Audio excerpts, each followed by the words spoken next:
اپنے طویل صحافتی سفر میں جو وقفہ مجھے سب سے اہم لگتا ہے وہ کراچی کے انگریزی روزنامے ڈان میں کراچی ڈائری کے عنوان سے سن 80 کی دہائی میں لکھے جانے والا میرا ہفتہ وار کالم ہے۔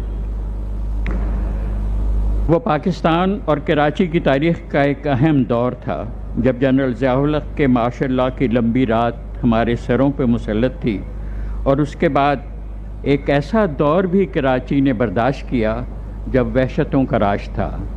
احمد شاہ نے کچھ حوالہ اس کا دیا ہے اس زمانے کا، لیکن کراچی کی سخت جانی کی تو دنیا معترف ہے۔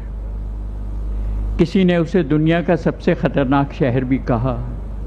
کراچی میں رہنے والوں کی زندگی کتنی مشکل رہی اس کا بھی حساب لگایا جاتا رہا۔